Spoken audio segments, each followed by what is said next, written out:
Question is, which of those will Britain be? AI maker or AI taker? Britain is going to shape the future. We're going to make the breakthroughs.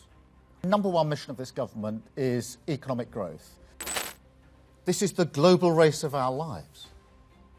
Now, some countries are going to make AI breakthroughs and export them. Others will end up buying those breakthroughs and importing them. The question is, which of those will Britain be?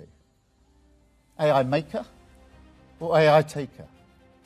But we have to be on the pitch. That's not just a question of economic policy. It's a question of values too. Whose values are going to shape this technology as it develops? The open values that this country holds dear, or other countries? Who gets the benefits? Just those at the top, or working people everywhere? And I don't think that a government should be neutral on these questions. And this government won't be. Britain is going to shape the future. We're going to make the breakthroughs. We're going to create the wealth. And we're going to make AI work for everyone in our country. This is the nation of Babbage, of Lovelace, of Turing, that gave birth to the modern computer and the World Wide Web.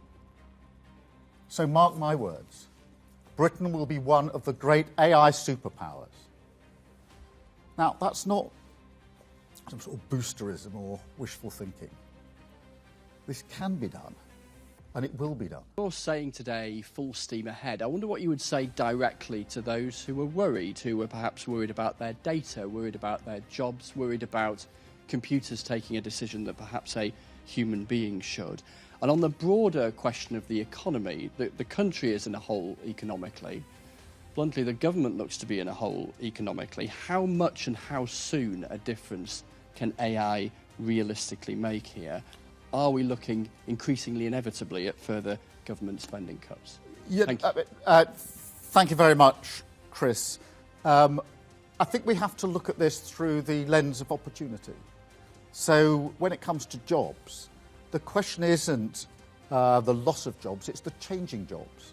So for, to take an example, for a doctor that spends less time on the notes, that doctor can spend more time on the patient. So it will change jobs, but it'll change them for the better. Same for teachers with the preparation of lessons. And that will be the story behind this, change jobs so that actually we can get on with more of the human element to some extent. On the data, look, it is really important. Some of the brilliant breakthroughs have been because we've been able to use the data that's available in this country. So again, we look at this through the lens of opportunity. Obviously, we need to stay in control of the data, and we will stay in control of the data, but it's very important when it's jobs or data to see these as great opportunities going forward. On the question of the economy, and for that matter, public services, yes, we've inherited a real mess in the economy by the last government, same with public services. We've got to turn it around. AI will help us with that because that allows us to increase productivity hugely, to do things differently, to provide a better economy that works in a different way in the future, and the same with public services. So again, it's a huge opportunity.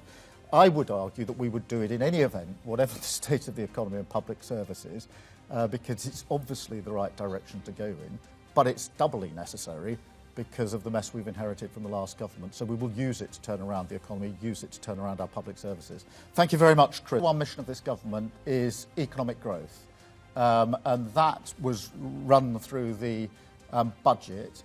But there's much more that we're doing on economic growth, pulling those levers of change. So, for example, and I'll come to AI, your specific question, but changing the planning regime so that we can get stuff built more quickly, whether that's housing or infrastructure.